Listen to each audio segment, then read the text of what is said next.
All right, so welcome everyone to it's our first meeting, and I just want to sort of provide an overview maybe on some of the motivations behind this course. And if we have to set the context, I just want to share maybe three threads that are sort of, at least in my mind, setting the context for and the motivation behind this course. So maybe the first thing to say is that there's a very good fundamental question that arises in relation to this course, which is, why reread and restudy particularly these three people, or Aristotle, Hegel, and Marx today, right at this moment.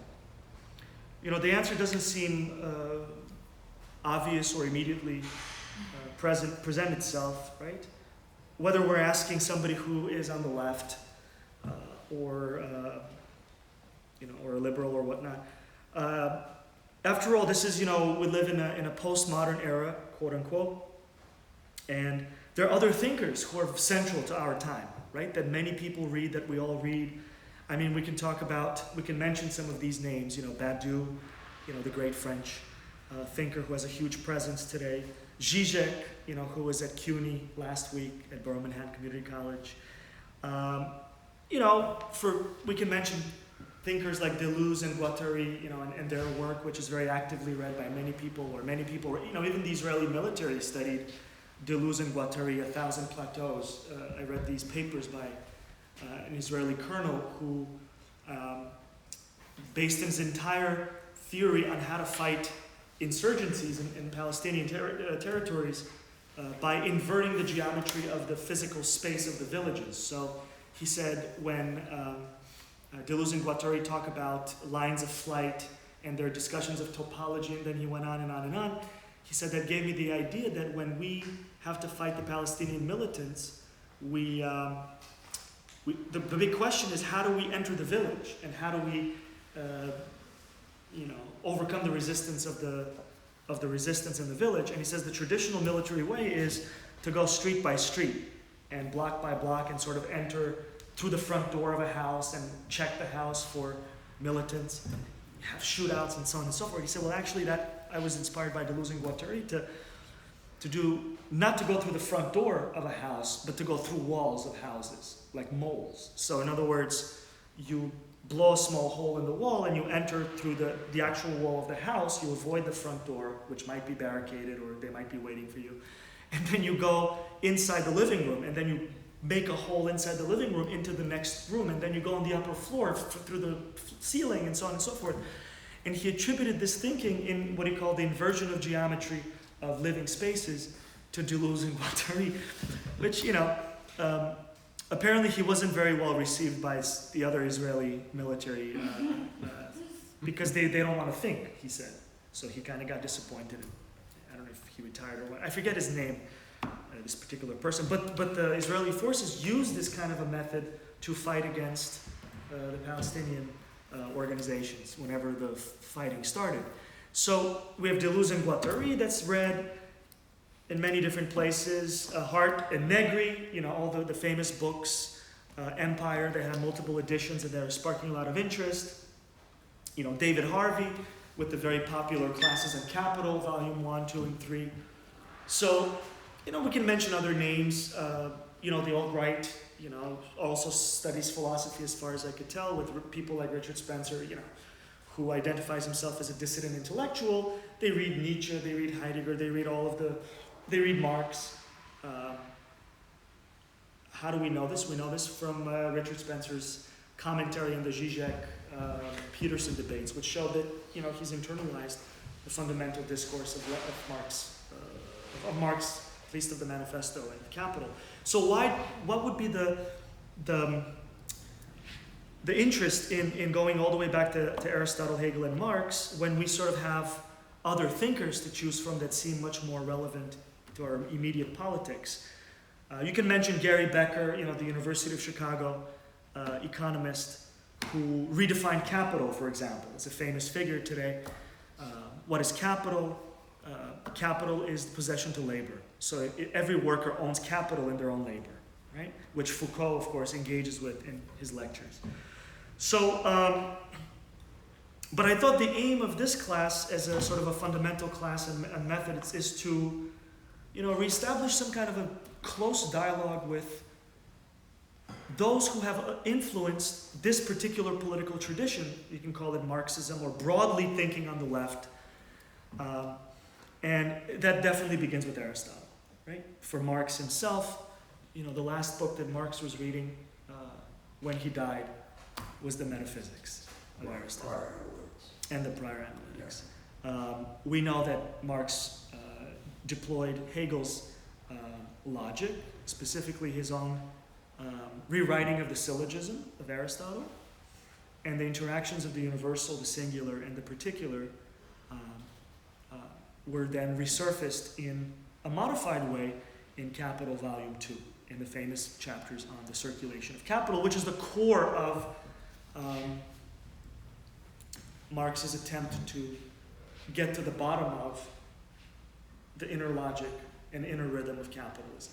Not capitalists, but capital as a structure, right? And all of its different complexities and all of its different levels. He deployed Hegel's logic in a modified sort of version to be able to do that. In other words, you cannot have capital and all the consequences thereof without internalizing this particular this tradition of method of studying that which exists that was started in Aristotle and then picked up by Hegel and then Marx. And then, of course, we can add extensions to this. We may ask ourselves, why was Lenin reading Hegel's Science of Logic at such a crucial time in history with the World War and so on and so forth? What was so useful that Lenin took the time to read very closely, and his annotations show that he really understood and paid careful attention precisely to these questions engaged by Hegel.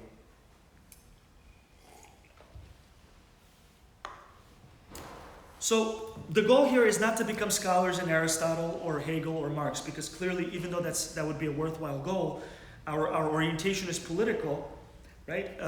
We don't want to we don't want to become scholars of Aristotle, Hegel, and Marx, nor can we do it in 8 classes or in 8 meetings. But it's simply to read together some of these classic fundamental passages.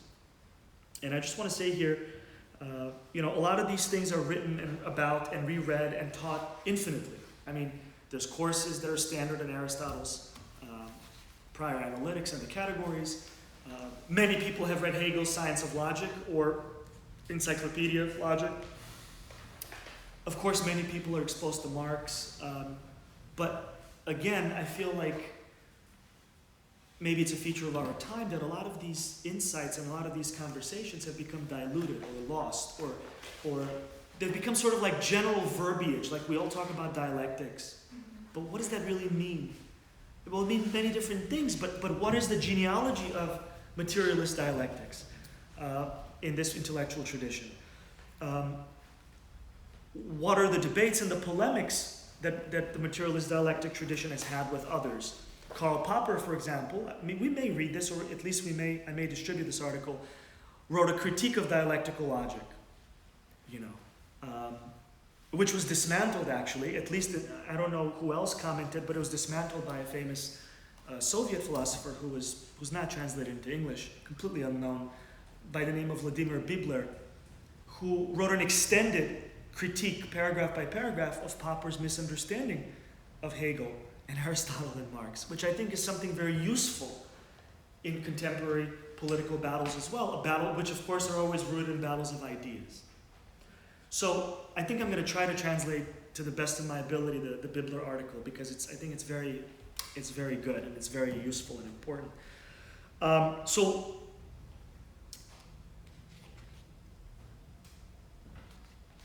So in this sense, one goal of this class would be, of this course would be, to re-engage with the fundamental line of thinking that goes from Aristotle through Hegel, through Marx, and then hopefully we may get to more contemporary figures like Soviet philosopher Ilyenkov, who fundamentally engaged with dialectical logic, again, not fully translated into English. The goal is to re-engage and reacquaint ourselves with this tradition. That's one thread. On another level, though, I would propose that we engage with this class simply for the sheer pleasure of engaging with these great ideas, right? Because as we know, one of the opening lines that are so important in Aristotle was he always asked this question: what does it mean to wonder? What does it mean to be sort of taken away or blown away by incredible feats of thinking and doing, right? So what does it mean to deploy creativity in the act of thinking, which of course is synonymous with thinking itself, this act of going outside of the already formed, right, in thought, but also in act. So I think another level of reading this is like to read some of these incredible passages, for example, in Aristotle's Categories, where he defines what is quantity, because that's another thing, right? At least in the Marxist tradition, we talk about, but in the scientific tradition too, although their definitions are, I think, much clearer for their purposes. What do we mean by quantity versus quality? Quality becomes quantity. And we use these terms in the context of reading Marx and thinkers in the Marx orbit, but what is really understood by quantity and quality? And Aristotle goes through exhaustive, and I think in some ways very beautiful attempts to answer that question. What is wonderment? In our political context, what is wonderment? What does it mean to imagine, for example, the transcendence of capital as such? What are the tools necessary to even begin to imagine these things? So that's another sort of goal. To avoid the simplistic kind of narrow, instrumentalized line of thinking that dominates modern intellectual discourse. Somebody might, I think you called it a digital nominalism, the times that we live in. For example, as I was thinking about these thoughts, last week this Soviet astronaut died, who was the first person in space. And I was just wondering, as recently as the 1960s, people had sort of dreams about the political meant we're going into space. We are following what's happening with this first spacewalk, or we are engaged in this particular struggle. And, we're reading literature and poetry very actively. And then as I was writing this, I turned on the news, and it was basically people like Elon Musk were talking about the latest self-driving car. It's an interesting question. Once we develop the self-driving car, it's going to free up time, right? Because I don't have to drive my car. What am I going to do with that extra free time? That's so good. What am I going to do with the free time now that I don't have to work or drive my car? Maybe I can keep clicking on some other devices, right? So these are some of the interesting questions that I think, what does it mean to wonder? How can we unlock and encourage wonderment, right? Even when we read well-known readings that many great and brilliant people have written about. So maybe at some points we have to do some hermeneutical close readings on some of the passages. And we probably have to do that, especially in Hegel, because it is difficult. I always find reading Hegel difficult, and this time was no different. So by reading it together, we'll come up with interesting insights. And then lastly, maybe this is sort of in some ways the most important goal, is political. How can we extract ourselves from the generalized, in my view, theoretical weakness that the left in general, broadly speaking, has at this time? If we think about the last 200 years at least, thinking on the left has always had a leadership role in many ways in terms of theoretical thought, right? Trend-setting, revolutionary ruptures were formed, and now there's a certain weakness. And the question is, what is the condition of the political today? This becomes the third sort of immediate background that we're interested in. And here I want to just summarize in a few minutes sort of where I'm coming from. And I think one of the things that I want to propose is that one of the effects of the class struggle, if you will, or of politics in general in the last 40 years, is essentially the foreclosure of the political. Now that's difficult to imagine. How can the political be foreclosed? Or, as my colleagues say in the Institute for the Critical Studies of Supermodernity, modern capitalism in Sofia, in Bulgaria, say politics is perhaps in a non-free form, whereas capital runs in a free form. So I think one of the problems that explain the theoretical weakness of today, especially in the left as well, perhaps maybe elsewhere, is that the political ceases to function as it has functioned since the European Enlightenment, which has shaped the trajectory of global politics in the last couple of hundred years. So, what do we mean by that? And one way to think about this crisis is we can say that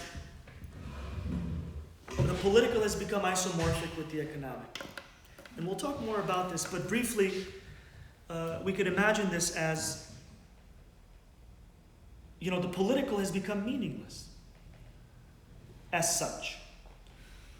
We have thinkers who have suggested this before, for example, when Foucault talks about Homo economicus in his 1970s lectures, and he contrasts the Homo economicus of his day with the Homo economicus of classical liberalism.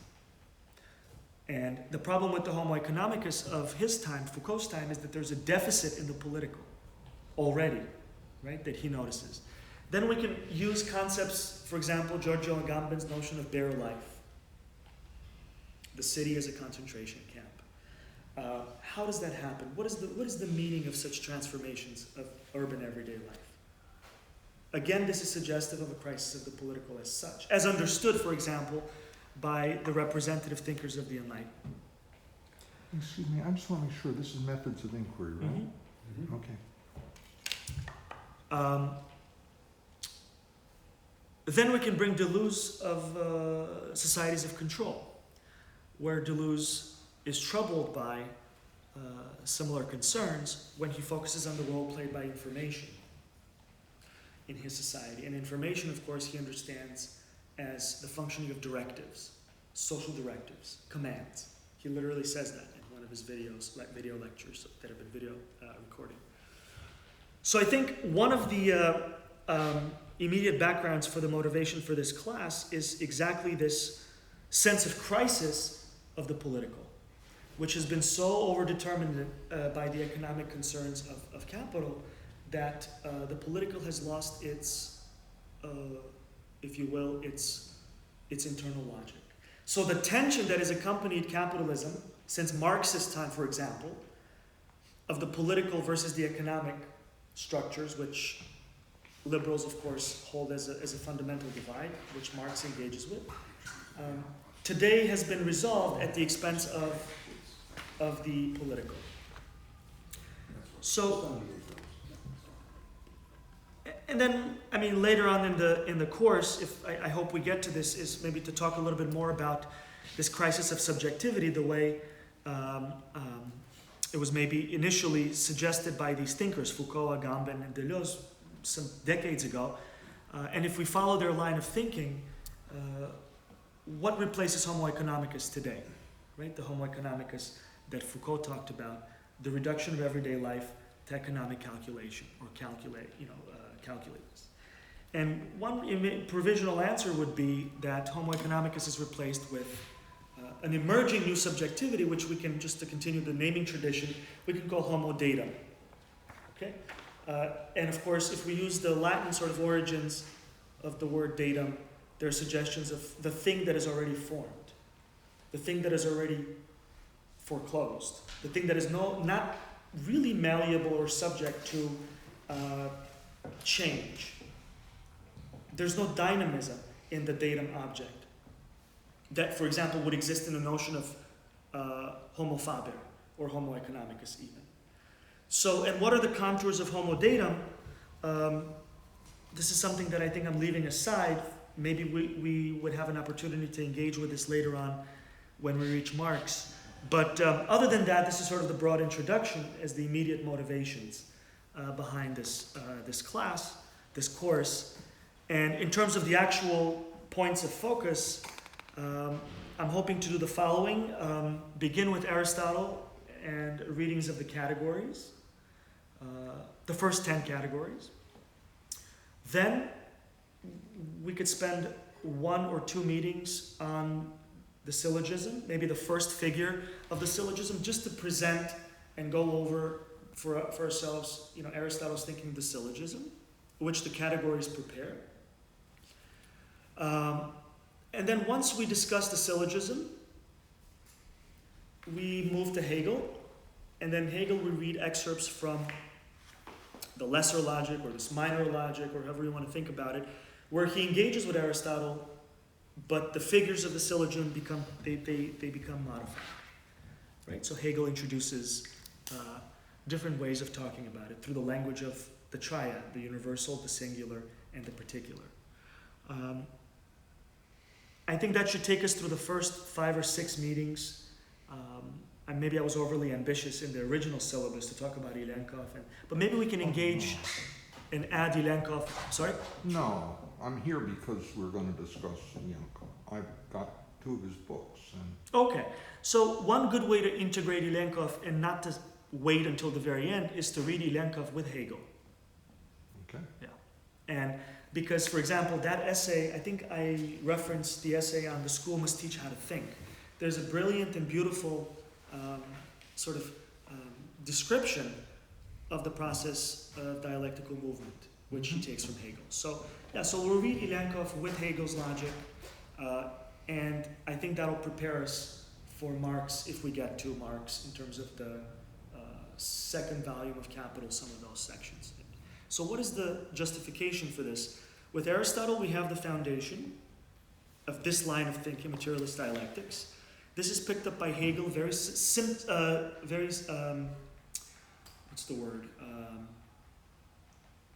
in a very supportive fashion, right? For Hegel, Aristotle laid the initial groundwork.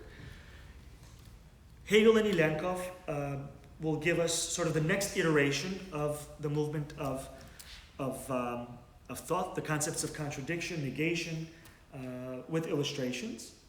And then at the end of the course, I think we'll have enough time just to begin the conversation of how Marx picks up Hegel's triads, the universal, the particular, and the singular, and applies them in his thinking about capitalist society, in his view, in his sort of deconstruction of the different ways through which capital functions in his society. Because it is very difficult to understand what Marx is doing in that key second volume if we're not familiar with Hegel's syllogism. Right? So this is sort of like the motivation at the end. And before we read Marx's volume 2, I would propose we read this incredible article by David L. Harvey. David L. Harvey is not the more famous Harvey, but it was a great American, I think he passed away recently, sort of a great American dialectical logician. I think he taught at the University of New Mexico. I forget exactly. But he has a classic article from the 80s where he takes Hegel and the syllogisms of Hegel and he traces how they influenced Marx in a way that's very beautifully written and very helpful, actually, as an immediate background to reading Marx himself. Because Marx doesn't explain, unfortunately, how he uses Hegel's logic as his method. He kind of implies, because he kind of assumed that people would know that, because people who did that kind of work knew Hegel. But that's not the case for us 100 years later, so 200 years later, whatever it may be. So Aristotle, Hegel with Ilyenkov, David L. Harvey, probably with Ilyenkov. We can add, Ilyenkov has very interesting shorter pieces, primarily from the Soviet Philosophical Encyclopedia, on concepts like the negation, contradiction, and so on and so forth, which are written by a Marxist, so from that kind of a political and philosophical viewpoint. So I think that would give us a lot of ammunition, if you will, to think about in 8 meetings. You're going to have to help me because I don't want to get bogged down in the Aristotle too much, because when I was looking at my notes for next week, I was like, this might take me through the first 6 weeks. I don't want to do that. So I want to start with the categories, which are amazing. I mean, we can spend a whole life studying this. It's endless because, once you start tracing Aristotle, what he says about the concept of the negation, the way we would say it, or what are relations? We can start following him through the prior analytics, through the metaphysics, and through the poetics, and the answer changes. It shifts. But I don't want to do that. I want to really stay maybe in Aristotle for the first 3 meetings, maybe 3.5, and then do Hegel, Ilyenkov for the next 3 meetings, or 2 or 3 meetings, and then David, L Harvey, and Marx and Ilyenkov for the last 2 meetings or so. So that's basically the proposed agenda.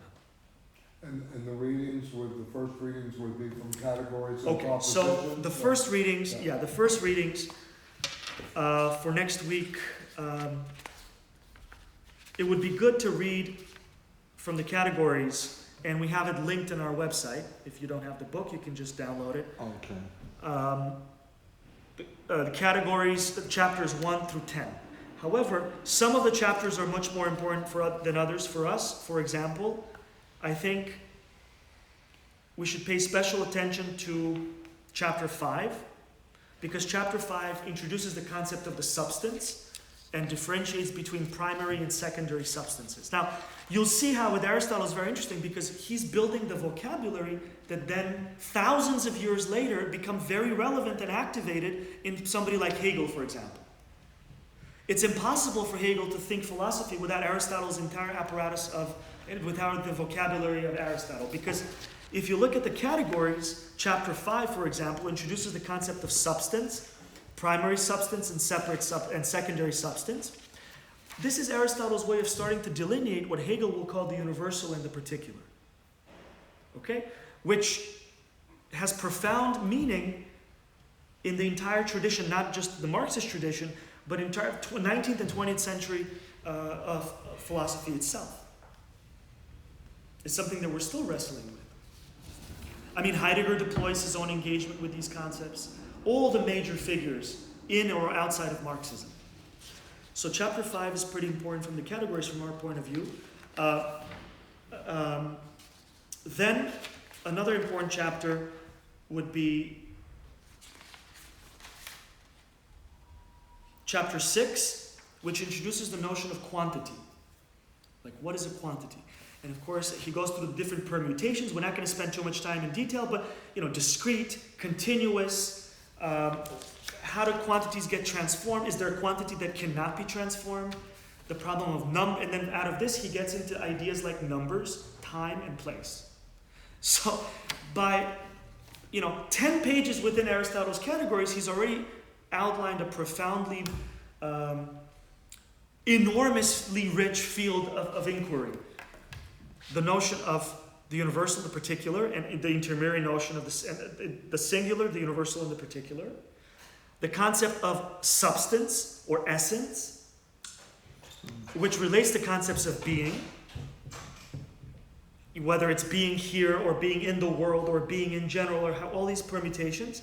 Then he introduces the notion of concept, of quantity, where immediate extensions are the notion of time and temporality, the notion of place, and the notion of modern mathematics, and through the notions of number theory. I mean, all these things become hinted at just like that, in a few paragraphs, as Aristotle starts to think. And also the all-important notion of parts to whole, the relationship of parts to whole, which is another way of looking at the relationship between the universal and the singular, or the particular. And then, of course, this chapter is followed by another important chapter which introduces the notion of relations, which in English is translated for some strange reason as relatives, but I think in other languages it's translated more as relations. What does it mean for A and B to be in a relation? What happens when capital and labor, just to use Marx's example, form a relation, social relation of a particular type? What are the consequences of this relation? Because certain things happen. Depending on your viewpoint, whether you're a worker or a capitalist, certain things appear as universals, some things appear that are yours, as singularly yours, and something appear mediated by other things. So in Aristotle, you also have the concept of mediation. Chapter 10 is probably the most important chapter in the categories for us. It's a huge chapter. I mean, they're all very short. But chapter 10 is incredibly rich. Negation, contradiction, mediation. Right. So Aristotle is doing several things. He's basically trying to describe in the categories, if we have to sort of summarize Aristotle in one or two sentences here. On one level, he's trying to create an instrument to capture the truth, that which is. And in doing that, he's setting important questions, like what does it mean for something to exist versus something not to exist? What is the real? What is the actual? These become important questions later on in philosophy in this tradition. But for our point of view, we're interested in how the conceptual apparatus of Aristotle gets picked up by Hegel and Marx later on, and then activated in politics, perhaps, in the major political events of the 20th century that were motivated by this line of thinking, the Russian Revolution, for example. I mean, if we really read Lenin's, maybe not necessarily, like even in State and Revolution, but if we read Lenin's political writings, the polemical writings, but also the writings after 1917, you see a lot of applied dialectic, materialist dialectics in several different ways. And this is maybe like a side thing to mention. There's a huge difference, because I noticed there's a new polemic between, like Lars Lee has written a piece, and then the professor Nimtz, August Nimtz, has written another incredibly interesting piece that I just downloaded from academia, contra Lars Linz. Oh, good. There's a big difference between the Lenin of pre-1917 and Lenin in power. There's an interesting shift. Many people have commented about this, but this conversation about all of these things that we just mentioned briefly, how do we handle social contradictions? The negation of the negation, or what is the function of political power as force? All of these questions were already anticipated in Aristotle and Hegel and Marx, and internalized by people like Lenin, for example. And that's how we should read Lenin, I think. We should read Lenin as a thinker in movement, right? Or Gramsci, or all of these major figures who stood on the side of revolutionary praxis. They were thinking in movement, right? You couldn't act without thinking. Your thinking could not come as a separate from activity. A lot of these things are anticipated in Aristotle, especially in the categories. Right? So Aristotle, I just want to read, I noticed this, this caught my attention in the very beginning. There was a quote from Aristotle from the Metaphysics. Just to give you sort of like an intro example, Aristotle, when he worked on the analytics, was developing something that he called logos apophantikos, right? So logos apophantikos in Aristotle's apophantic logic is basically an utterance which makes known whether a logical proposition or a phenomenon is true or false. Forget about the word logical, but whether a social phenomenon is true or false. This is what Aristotle is interested in. How do we make sense of the world in a way that is systematic, and it's not just the result of immediate instincts or surface level reactions to the lowest common denominator stimulus? This is very relevant today, for example. How do we do politics beyond the lowest common denominator Pavlovian social conditioning, which use affect and shock language and the visual image of outrage? Right? This is sort of the immediate motivation for Aristotle's... And for Aristotle, logic is not mathematical. At least this logic that he's interested in here, the logic that is applied to him in the metaphysics as the first originary study of what does it mean to be a fully developed human being. This is a logic that's inseparable from an ontology. He's interested in what exists, what is, in terms of how we live life, and how do we make sense of it? How do we make sense of it? In a way that's not simply the outcome of a polemics that's lightly done, And then, of course, but there's an interest in truth, right? So, an utterance which makes known whether a logical proposition or a social phenomenon is true or false. Such an utterance is different from other form of utterances, which people may utter, which may express a wish or a request, right? So he's interested in these kinds of very specific things that then Aristotle himself will spin out in his Politics. Because in the Politics of Aristotle, which is his applied work, the way that work is taught sometimes, all of the categories, or most of the categories, are deployed, right? So he studies politics from a quantitative perspective. So he says in politics, Quantity plays a role when he talks about the size of an economy, size of a polity. A large polity versus a small polity. A polity that's rich in resources versus a polity that's poor in resources. He says quality plays an important role in politics as well. Right? So all of the categories that he is focusing on, we're going to focus on some of them, not all of the ones. He focused on 4 categories in detail, and the rest he kind of mentioned. Anyways, then in Hegel, Hegel's saying, okay, I'm interested in speculative reason. What is speculative reason? Speculative reason is deductive, is theoretical, pure reason. What is that? Well, there's a clear vision of a structure which is detached and contemplative. Again, you stay away from the Pavlovian lowest common denominator reactions to everyday life or situation that you want to engage in. Right? And how do we do that? How do we uncover the larger structures, for example, of American politics today? We can't do it if we do the Pavlovian, if we do it some kind of a Trump bashing or anti-Trump bashing or whatever the case might be. Right? There's got to be some kind of other apparatus that's developed that studies the larger social structures that we've created or that we're subject to. You know, can you just go back for a second? When you said the political is foremost, for Aristotle, the politics was always the master science. Yeah. Of all the sciences, politics. Because it was conditions the master. all the other Conditions aspects of life. Everything else, everything else was a specialized version of politics. He mentions this this is in the second book of the Politia of Aristotle, his Politics, which is of course a response to his master Plato, you know, which the famous saying, we are friends of the forms, but we're greater friends to the truth, which opens up a lot of. And what is the truth? I mean, there's a quote in the Metaphysics which we're not going to read, but I want to share with you. So Aristotle, for Aristotle, the truth, he says, to speak of the true means to say something that exists, that is, and something that does not exist is not. So you got to be able to differentiate, right, between something that actually is and something that is not. So in other words, applied maybe in a little vulgar way to the political struggle, when we speak of something that is political, that engages us, or that we're engaged with, we have to do our best to actually be speaking about something that actually is, and not to speak about something that is not, but we think actually exists in our political world today.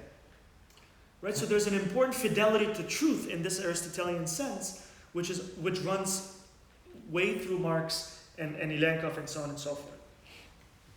Ilyenkov, for example, just because you expressed explicit interest, one of Ilyenkov's most interesting insights and critiques of Soviet society, and he was most certainly a supporter of the Soviet project, political project.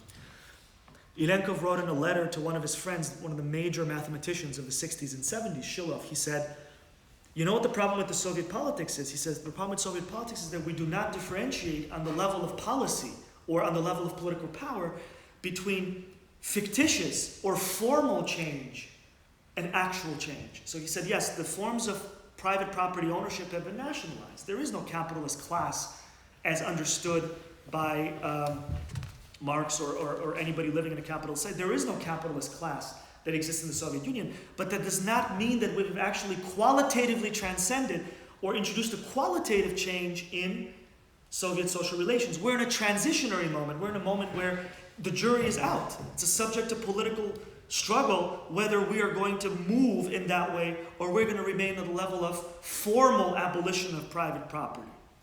And if you think about this statement, and it has enormous implications of how the Soviets might have approached a sort of a reform movement that was from the left rather than to go to the right and liberalize and reintroduce capitalism in the 1980s. He, of course, killed himself in 1979 because there are many reasons, but one of the reasons was he kind of understood that that's not where it's going. There is no attempt to complete the transition from abstract notions to the concrete, which we'll talk about this movement, the movement from abstract to concrete, yeah. I certainly think that things that don't exist, God, for example, but I have a little trouble understanding how you know, what you're getting at with respect to politics, not that the question of God isn't a political question in its impact on society. But what can you be more, you know? For example, when contemporary? somebody uses the expression middle class and uses that to make sense of American politics, there is no middle class. Like, what do you mean by middle class? Right? Like yesterday in the debates, they used the word middle class all over the place. And by that they mean probably somebody who earns above the median wage, somebody who's college educated. I mean, the interesting thing about that, given this discussion, is there's a movement. The middle class used to refer to property owners who are on their way to, you know, richer and better. Well, that's a more accurate definition. The middle class yeah. today is really referring to the workers who are having a hard time getting it together. So there's been a shift in the language, you know, in the nominal notion of the category, you know. And that's true because, because middle class with property ownership was much closer to the notion of the petty bourgeoisie, which was and is an actual social Absolutely. class. Okay.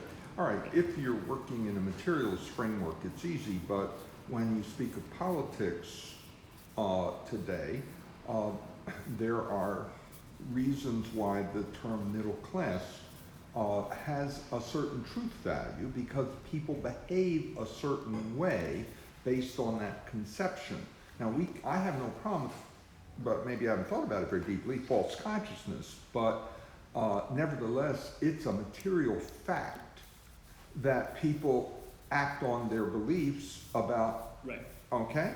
And so I'm not quite sure. Yeah, I mean, that's an interesting point. I mean, yeah, I would probably go with the notion of false consciousness. In other words, if I own no wealth and I have only my labor to sell, even if I own social capital and I'm relatively securely employed as a college professor, but I own no wealth and I'm literally dependent on my wage for my survival, I'm not in the petty bourgeoisie. Now, this could be debatable because I have friends who would say, no, you're in the petty bourgeoisie by virtue of the type of labor that you do. It's not related directly to the reproduction of capital. I've heard that argument. I think that was true much more so in Lenin's time than today, right? Because higher education functioned differently in 19th century Europe or United States than it functions today, right? So we can have this conversation, but my response would be like, yeah, that's false consciousness speaking. If I believe of myself as a middle class person, I'm simply an education worker. I'm a member of the working class who is paid a wage, who's well paid relative, for example, other members of the working class. It's not even a blue collar versus white collar because a blue collar profession like master plumber makes more money than I do, and I have no problem with that. They're really good at what they do. So what if it's blue collar, right? The social class membership does not change because it doesn't have this. It has this commonality of lack of ownership of wealth. I mean, in the Marxist framework, I think that's sort of like an old truism, you know.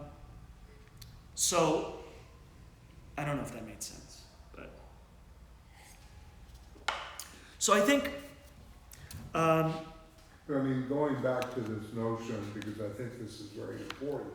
I mean, you claim the foreclosure of the political, right? Which what happens in this foreclosure of the political, you know, logically, how does this again set up these reproductive figures, schemas that people are adhering to? How does it take away from, you know, category in Greek, categoria means to accuse. To accuse. It's an accusative case, and that's what, you know, and that's why when you say it's a movement, yes, it's the trial of movement. Yeah.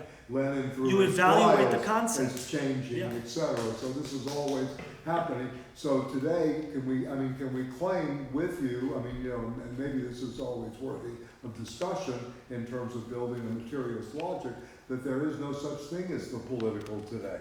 There may be a little bit of politics, right, that goes on in terms of the management of affairs through policy, but politics as policy and as, you know, directives is not really politics in the Aristotelian and certainly not in the Marxist sense. And if that's Right? true, Right? then how do we make sense of, and what does it mean not to have Right. politics? It kind of Right. doesn't make sense in a certain level, right?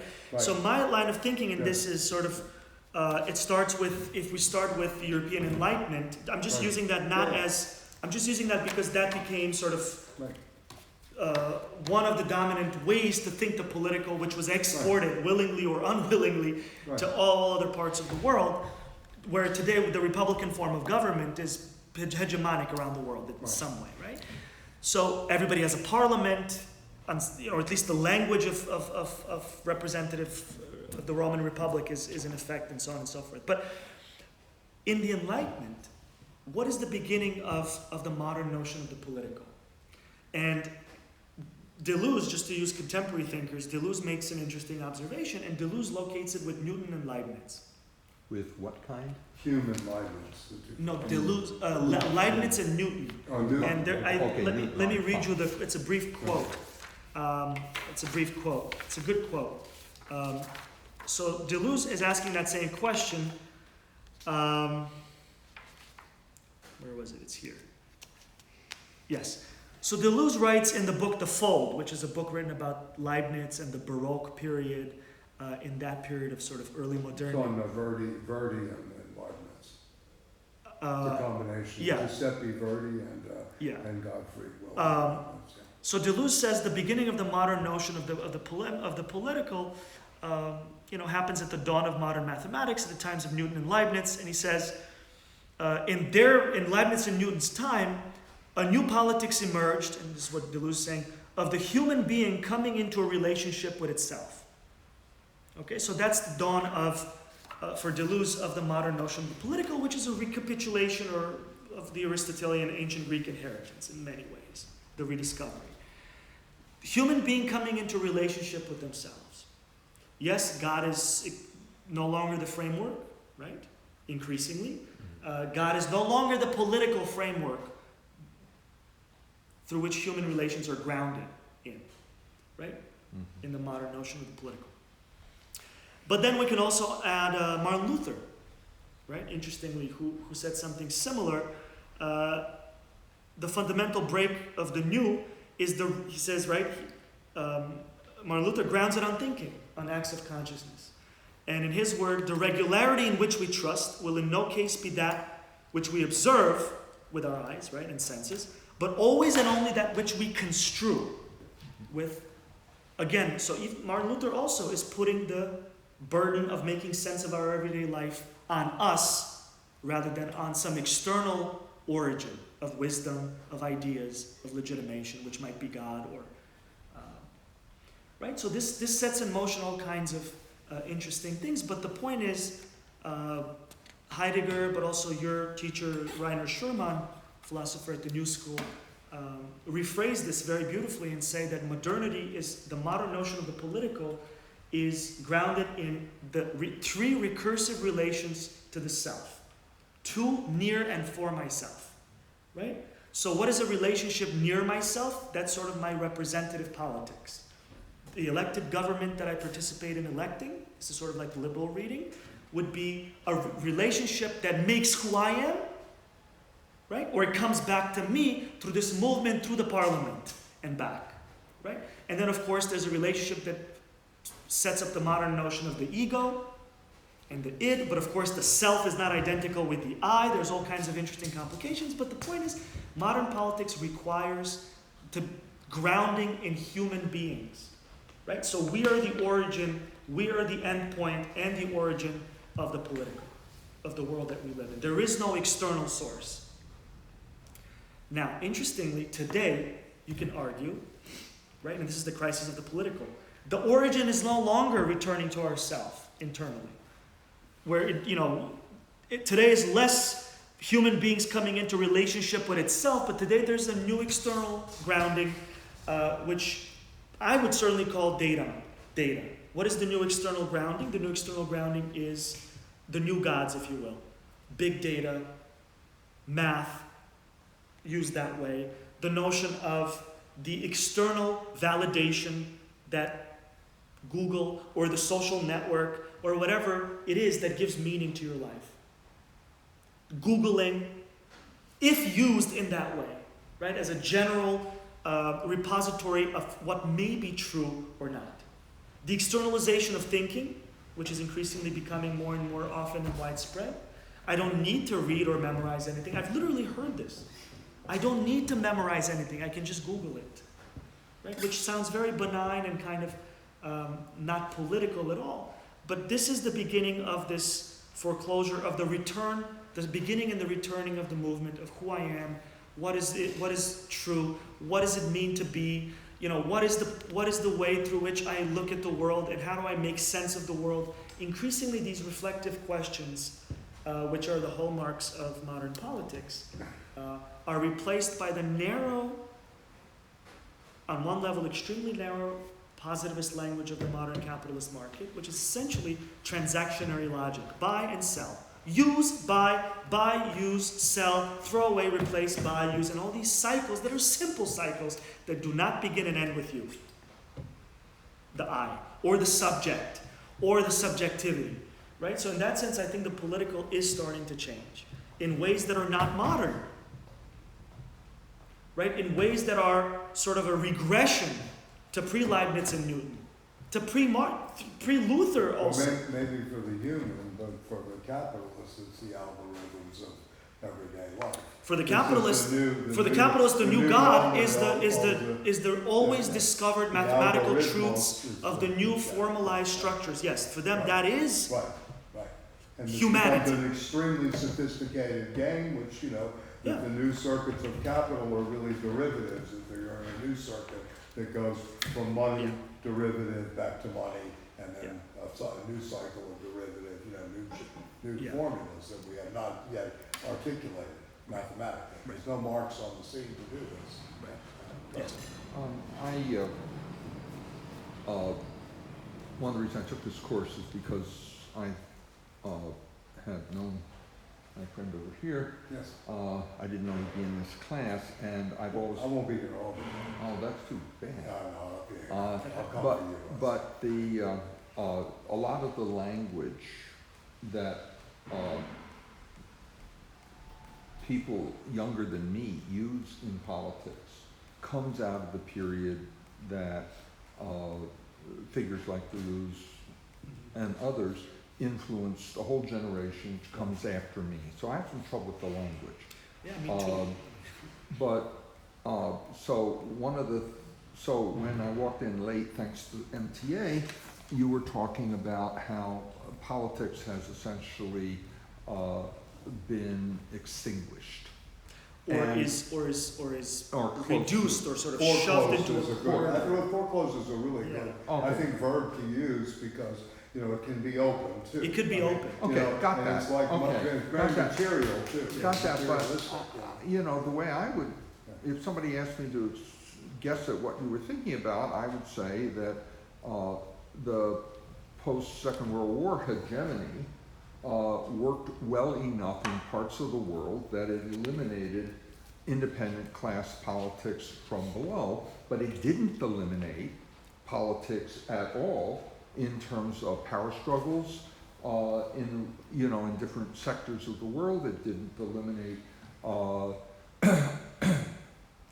things like some social movements. I grew up in the 60s. You can't say, now I don't think you were saying that it's, you emphasize it's a more recent development, but actually I would say that the tensions within rulers and between rulers has been a constant of my life. Well, it's constantly there.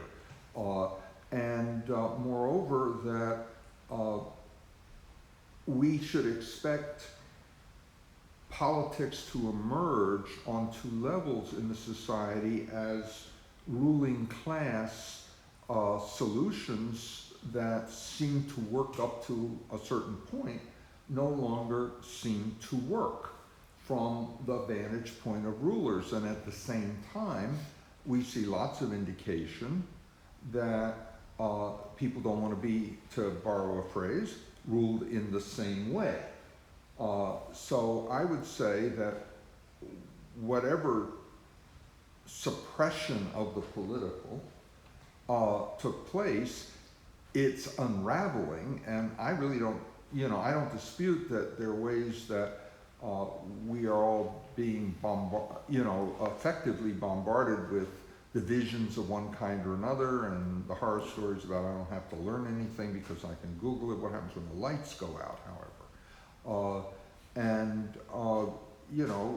So I'm a little puzzled at your starting point, are you know, because you seem to be arguing that these trends are, you know, we can expect to be more and more shut down, or put this. You know, if I could just Yeah, say yeah. one thing.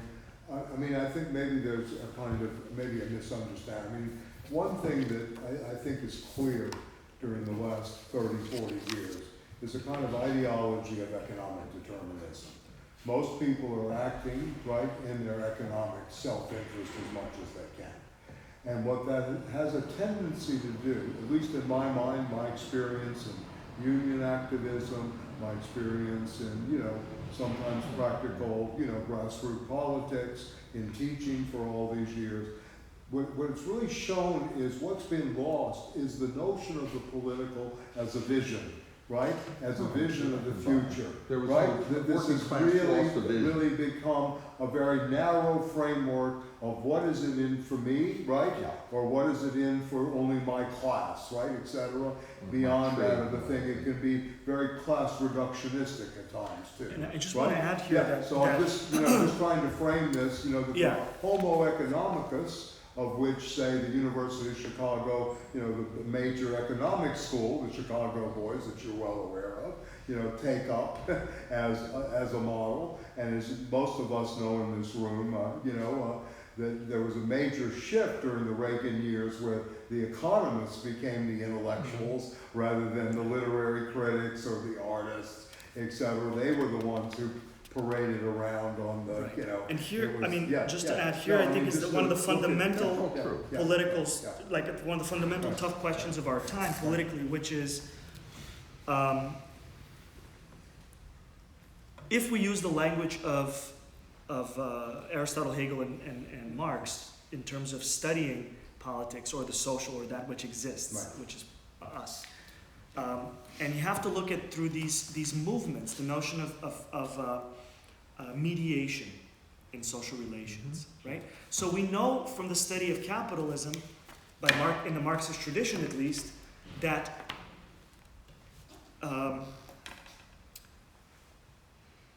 the mediating layer could be capital or it could be labor, depending on the situation, right? So if we just sort of write, just as a, but there's no.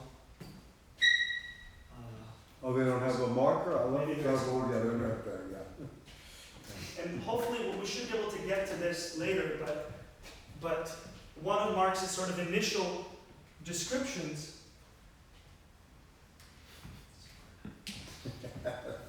That's why they're in the box.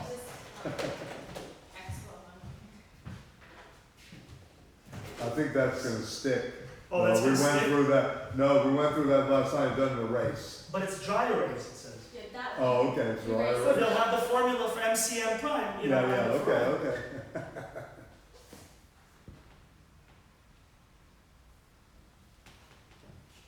You know, this is sort of one of the descriptions of the movement of capital and sort of the valorization process, how capital increases. Of course, later on in chapter 2, they're much more involved and multi-layered, depending on what kind of capital you're talking about: industrial, commercial, merchant, and so on, finance. But what's the idea here is that capital, or money used as capital, but let's just say capital, in order for capital to increase in value, right, it requires the mediation of labor. It can't just increase through its own. What are the implications of this? This is a Hegelian this is a Hegelian syllogism applied, right? So if we were using Hegel's words, it would be different letters. It would be U, S, and P, right? In a particular order. But the idea is, when Marx was studying capitalism and the movement in his society based on social classes and the flow, he was always interested in finding the mediator, the social mediator, that allows contradictories. There's nothing more contradictory than capital and labor. They want opposite things. The labor wants to get paid and hopefully get rid of the need to work. I mean, if the workers are communists, to transcend labor, to transcend work, wage labor to begin with, and live life differently. But the point is, these are oppositions. Yet they can only exist through some kind of a mediation, And if you find the actual mediation, the mediation that is real in everyday life, you can describe the process with incredible accuracy and thus utility in political struggle. We don't have a mediator in politics. Marx never got the right, maybe for a good reason, maybe politics functions in different ways. This is one of the big open questions for Marxists, for example, if they think about it this way, through materialist dialectics. The big question is that there is no capital, labor, more capital, and then there are other formulas, of course, that go on later on. You know, the capitalist purchases labor and all the means of production, the natural resources, and the labor time of the workers, right? Those 8 hours to which they're going to get paid. Then they go to work and they produce the new object, the new commodity, which then is sold on the market for more. So the formulas become expanded by Marx as he continues to dig in.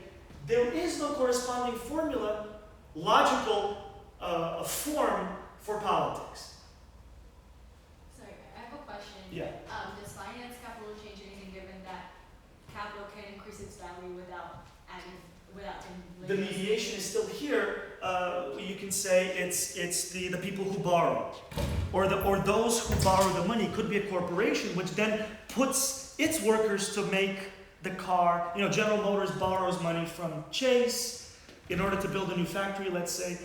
Then the role of the mediator is General Motors, but ultimately through its labor, through the labor power that it purchases together with the machinery and the natural resources. So in other words, it's kind of, he doesn't have to mention it. It's just MM plus or MM prime for finance capital, but the mediation is implied because otherwise it can't increase. There's no way for the movement to complete itself. And then when you say that in politics there is no mediator, are you talking about in terms of politics increasing value? What is this value? Right, I'm saying that's the open question. So if we want to use materialist dialectics as we inherited from Marx,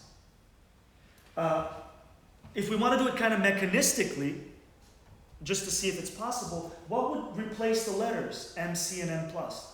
What would play the role of capital or labor? What's the fundamental opposition? Is it power? Right? So the question is, when we study politics from the point of view of materialist dialectics, is it possible that politics, there is no mediators in this way? Or are there mediators? I think there are. I just can't say that I found them. I mean, friends have worked on this, and I've read some amazing papers that are attempting to sort of continue this line of thinking in the political itself. It's much more, in a way, it's much more difficult in the political. Because you're dealing with other more ephemeral characteristics, perhaps, ideology, political power. But that's an incredibly interesting and open question. Yes, in this tradition. State your missing mediator? Is the state the missing mediator? Maybe. I mean, if we didn't have exploitation, arguably, we wouldn't, the state would, to borrow a phrase, wither away. So if life is fundamentally structured around antagonistic classes, the state grows up, it's biased, but it grows up to regulate the collision between them. From the point of view of the dominant social For sure. groups. Yeah. So isn't... It may be. But in order to say that, we have to make sure, and if we want to do it in the way Marx did it, through the logical forms, they have to actually function through the logical forms. In other words, we can't just use letters because there seems to be a connection. There has to be the movement of the universal, singular, and the particular in this tradition, is what I'm saying, has to work itself out the way Hegel works it out, the way Marx works it out. In other words, if I'm a merchant capitalist, and from my point of view, capital may function as a universal, singular, or a particular thing, depending on what step I'm looking at in the movement of capital and who I am in terms of my social class. From the worker's point of view, capital may simply function as a universal that's inescapable. Or from the capitalist point of view, that might be a particular thing that only applies to him and it's his. This is how the capitalist can say, this is my money. But from the point of view of the workers, like, it's not your money since I participated in you getting it. So from your point of view and my point, it's a universal that is shared by both of us. Depends on your viewpoint. But logically, this works out in Marx. In other words, he chose the letters well when describing the different transformations of capital. It works for Hegel when he applies it to the syllogisms, sentences of everyday language. Of course, with Hegel, the triads have to do with the Trinity, also. But maybe not. Did Hegel talk about God as ultimate, or was God just a metaphor? So this, I'm just saying, the utility of studying the materialist dialectic tradition, today, one of the unknown puzzles is, can we extend Marx's work in the field of the critique of political economy to the political analysis explicitly? No one has done that. So if you want a real challenge, I don't think I can do it. I mean, but it's one of the interesting ways. Now, maybe the answer is you don't use dialectical logic to do this. Maybe you use the Deleuzian approach. Maybe you use Heidegger's approach to study politics. Maybe you use some kind of a combination of different things. But there's a certain satisfaction and intensity to wrestle with the logical forms of Hegel, Aristotle, and Marx, which is absent if you don't have that grounding. You can read Deleuze, and I haven't read Deleuze well enough because I don't, that's another thing which you always say, which is true. You can't understand Deleuze if you don't have a grounding in all of the fundamental thinkers of the European Enlightenment and ancient philosophy. You can't possibly understand what Deleuze is saying if we don't understand what Spinoza said and all the debates Hume and all these people that. It's also, as Rusty was pointing out, in some ways, the Deleuzian logic is a very different kind of logic than dialectical logic on many levels. Is there a logic? He's coming out of the Stoic tradition. He's coming out of very different logicians. Traditions, whereas the history of logic is important too in all of this. Yeah. A lot of the Marxists have missed that. You have all these schools of logic that develop out of the Aristotelian moment, right? But that go through. But in that tradition, yes, right. We have many engagements with Aristotle's logic. Right. Kant writes a book on logic, but even Kant says that almost nothing significant has changed since Aristotle's time in logic, so there's no point in engaging with it really fundamentally, because it's already been figured out. And Hegel says, no, actually Aristotle just hinted at something and gave us this gift that we can use to make sense of the world if we apply it to our own time and keep thinking about it. Then, of course, mathematical logic intervenes and makes Aristotelian syllogisms obsolete in math. That's true. Mathematicized logic is the dominant logic of today. The syllogism is just a teaching instrument. This is Descartes in terms of Cartesian at the advent of mercantile capitalism. But maybe that's a limitation of Descartes' thinking. No, I'm just saying it may be a limitation, but he's reflecting the period in terms of where you have a shift in the worldview that the Aristotelian physical universe is no longer relevant. Because the Descartian or the Cartesian logic that dominates today produces the world that we live in. Right. With all of its, that's not Descartes' fault, of course. No. He's a great thinker. But the simplistic application of Cartesian logic gives us the narrow positivism of today's capitalism, where life is reduced to simplistic existence in almost every sphere. Except, we can talk about sort of the notion of big data and algorithms and the self-driving car, but these are trivialities on the fundamental questions, right? They may be useful and help people and so on and so forth. So I think the choice of logic, of an organon, an instrument that you use to make sense of the world, of the questions that you're trying to answer, I think it's important to have an organon of some kind. And I think this is more of this materialist dialectical tradition. It may be insufficient for the study of politics today, or it just may be that we just haven't thought enough about it in this way. Yes. That's one of the interesting puzzles. I don't know what the answer is. I certainly am not ready to make any suggestions. Well, I think you've already mentioned, in some ways, the reduction of the political to the Agamben notion of the state of exception at one level, which takes its point of departure from Schmidt, who was the somewhat political theorist of the Third Reich. Do you act in the state of exception? Which seems to be a very different thing that started in this country 25 years ago as a state of exception and always considered itself, American exceptionalism, but the state of exception was evoked after 9/11, right? Yeah. This is something that has been a real shift, and we've seen this also materializing with the development of a new York, New York that is displacing almost everybody out, the new playground for the rich and et cetera.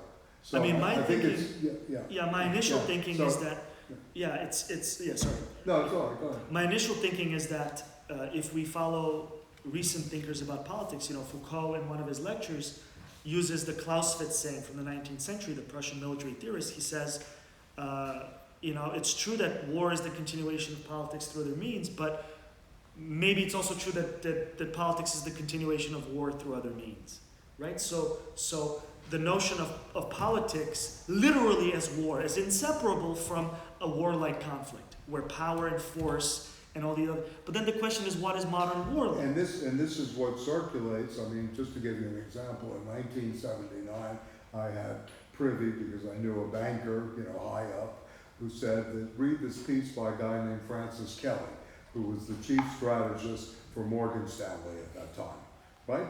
And he wrote, those who understand Hannah Arendt's On Revolution will be economically successful in the next 25 years. So this is going down at the same time. You have to really think about this too. What are they doing at Goldman Sachs today? Exactly what you said about Foucault, right And here. Politics is, I'm purely speculating. This is not based on any kind of of serious, course. but if we look at modern war begins actually in its full force in 1941 with the introduction of the Soviet Union into World War II against Nazi Germany. Why? Because there's an interesting triad that develops. Modern war functions on 3 levels. It's kind of interesting. 3 levels here, 3 levels in Hegelian logic, 3 levels in modern war. One of the reasons is that's the way it was conceptualized by the leading Soviet military theorists of the 20s and 30s. Somebody who's not known widely, but is studied by the U.S. War College, for example. So there's somebody by the name of Colonel Isserson. And Colonel Isserson is an important name because he wrote 2 of the fundamental textbooks of what is modern war. And if politics is a form of war, what is modern war? Modern war exists on 3 levels, says Isserson, and this is how the Soviet military was structured once they got their act together, and this is why the Nazis could never understand why the Soviets would never fall apart, even after major defeats, because modern war, the war in modern industrial societies, exists on 3 levels, which, in the language of Colonel Isserson, which, by the way, we see functioning in Syria today, very successful in the Russian, post-Soviet military, which is grounded in this kind of thinking about war. Exists on 3 levels: strategic, operational, tactical. Now, the first 2 levels were true before the 20th century, since Napoleon's time at least. And Clausewitz. Tactics were the art and science of how to win individual battles. Strategy was how you win the war itself, which is a collection of battles. This is sort of how war was fought for thousands of years. Until the 20th century, where modern conditions of warfare changed, right after World War I. Isserson is the great introduction into thinking about war. By Isserson is the invention of the operational level and how to do well in it. What is the operational level? Operational level is how you win campaigns. Campaigns, and this is, you're going to see, he was a Hegelian Marxist, Isserson. He was a philosophy major in college who then volunteered for the Russian Civil War and went up the ranks. He was a Hegelian, so he had the science of logic, with him all the time. The operational level is the level where it's the level of mediation between the tactical level of war and the strategic level. It's a Hegelian concept. Why? What happens here? The operational level is how whatever happens here connects with what happens here and vice versa in real time dynamically. Now, here's the interesting point. Tactics, the level of tactics could be big battles or small battles. It doesn't matter. It could be a battle that takes 1 million people, or it could be a battle of 5 people. The important thing is, how does it relate to the strategic goals of the war? And how does it connect with that level of thinking about the war, which is vast and has its certain logic? The operational level is the mediating point. The operational level is the level of individual military campaigns, which may be strings of individual battles, or it could be one battle. But it requires different tools and different way of fighting than the tactical or the strategic. So your military has to be prepared to function. What are the differences? You can almost apply this to politics, mechanistically at least, just to play with it. The operational level, there's a temporal difference. This is the shortest amount of time. This is much longer. This is the longest. This lasts the duration of the war itself. This could last anywhere from seconds to days or weeks, perhaps. This can last months or years. So there's a temporal difference. There's a difference of place, scale, territory, space and time are collapsed. This is Aristotle's categories, the notion of time and place, or Heidegger later on, or whatever definition of place and time you want to talk about. So a modern military that is successful has to be constantly aware of the differential temporal, spatial, at least, and other dimensions on the different levels of war. This is something that the American military has no idea about to this day. The American military still fights wars as battles, like they're in the 19th century. And what do the Russians do? Completely different formation, approach to war. Much more integrated, theoretically rigorous. Can this apply to politics? Can we think of politics as a war that functions on the tactical, operational, and strategic level? And then how does that change the discussions of power, the state, political organization? In other words, think about it this way. I could make this totally, non-rigorous argument that on the left, anarchists excel at the tactical level, historically, and they're very good. Street fighting, occupation, and they understand how tactical struggle operates in politics. Right. And they're optimized for it. They have their culture, their theoretical apparatus, and their actual tools of the trade, right? But anarchists, arguably, I'm not saying I'm correct, this is just an initial, anarchists do not and never have developed, maybe with exceptions like Machno, platformism, and so on and so forth, do not have a well-developed operational understanding of politics. Long-term struggles where you are in struggle, active struggle. So you have to survive long enough to win. And what does that mean? The classical communist parties of the Third International, the Chinese Communist Party, how long was the Chinese Communist Party's struggle for survival in that class struggle? Decades. You need to have some kind of an organizational... 28 years. 20 years. You need to have some kind of an organizational structure that is optimized for this kind of political struggle. And you have to prepare for it and maintain it. The Bolshevik Party, the Menshevik, in the Russian Revolution, virtually all of the parties function at the operational level. Ho Chi Minh in Paris. Ho Chi Minh, the Vietnamese struggle. They lasted for decades. You couldn't do this if you were optimized for street battles, occupations, protests, demonstrations only. In other words, you have to do everything. What about the strategic? This is the most theoretical level. So you always have to have this is Althusser.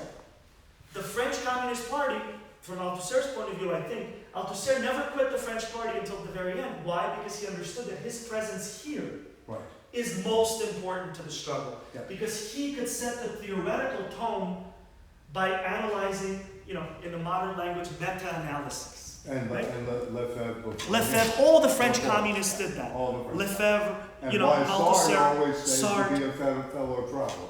And never criticized the party as such. Of course, yeah. Lukács, people say was a Stalinist. Of course he was not a Stalinist, but he understood that he had to stay in the communist state with all of its flaws, because through his work, he wouldn't be as effective on the street, fighting, let's say, or doing some other campaign, but he would be most effective on the level of abstract thought. I'm not saying that as a derogatory thing. One of the most beautiful presentations of what you're doing here, at least on the ideational level, is Merleau-Ponty's Adventures of the Dialectics. Okay, that's another example. Beautiful text. But it's now, not just all these things that we're talking. Even though he doesn't go into modern warfare and the things you're doing here. It's not just the left, though. Heidegger's entire function is on the strategic level of conservative thought, conservative revolution. Conservative revolution had this in mind too. Now, if you apply this today, if this provisional structure of the political and divide it into three levels. One way of looking at the political struggle is usable or is useful. What are our organizations, just to stay on the left for now, right? What are our organizations optimized for operational level politics? Long-term campaigns that are active, day in and day out, month after month, year after year. We have none. In this country, at least. But there's plenty of tactical struggle. We're still debating whether electoral politics is right or not. Exactly. There's a lot of tactical struggle, organizations optimized for tactical, which is very important. What about the strategic level? Where is the theoretical clash of the most speculative ideas about what does it mean? Where should our society move next? Beyond healthcare for all. I mean, you have to be a real monster at this point to not support some kind of universal healthcare in this society, after all the evidence from all different sides, right? But what next? What beyond that, right? Now, the Democratic Party excels. I mean, maybe not right now, but the Republican, these liberal parties are aware of this. And they have structures that are optimized for long-term presence in the political world, right? Now, so I think these are interesting things if we start from the basic premise of Foucault's inversion of Clausewitz. Is politics actually war-like condition in the modern world? Well, if it is, what is modern war? There's a very clear answer to that. Modern war, this is not debatable, this is absolutely true since World War II, exists on three levels. So if we apply this to the political with modifications as a starting point for thinking about, right, I think we are tangentially in the level of the notion of the mediation, at least. The question of mediators, social mediators, is not transcended in this level of analysis. I just don't know how to do it accurately. In the sense, like, is it empirically verified? Well, maybe a good starting point would be 1942. What's that? 1942 might be a good empirical example for you, the Battle of Stalingrad. Well, this is an example from World War II. The German military still was geared to fight a decisive battle like Napoleon. We're going to capture the Soviet capital, or after we destroy this army, we're going to win the war. And they were always puzzled that every time they destroyed an army, like a Soviet army, they captured 1 million people. The other side, on the level of the state, the government, did not give up. And they were prepared, doing other weird things, like trains were being moved from Asia because the Japanese are not going to attack. Weird stuff was happening. They were moving all their factories back. Why would you do that when you've lost 2 million people in 6 months? There's a different conception of war. It's a much longer duration struggle. There's no lightning war in modern war. It's not possible. It's not possible.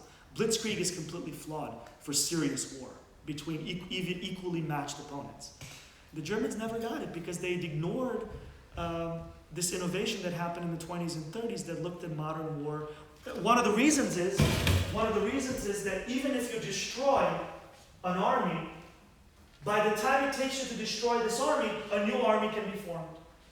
Because industrial technology allows people to be armed and trained very quickly, and so on and so forth. The general education level is high enough. People can learn how to be pilots in 6 months if they really have to, instead of 5 years. So every time they destroyed an army, a new one emerged. Well, you can't keep destroying armies. I mean, you are also getting destroyed. So eventually the German Blitzkrieg stopped. And after it stopped, they didn't know what to do. The slogan in the 70s, we don't die, we multiply. Exactly. That's an operational slogan. So I don't know. So these are, I think, some of the things if we play with these ideas. So next week we can talk a little bit about the categories and those chapters, the first 10, and then see where we end up. Okay, but I have a prior commitment, means I won't be here next week, but we'll still be in Aristotle for sure. Oh, I'm sure. I mean, Josh and I will be away too. We're going to be going to hear this filmmaker next week on the 23rd. Yeah, maybe what I'll do then is. So if you want to skip a week, the problem with your class is that we have a big gap between November 7th because it's not available, but we can meet elsewhere. If it's going to be a small group. Yeah, we can meet elsewhere. We can meet at LIU.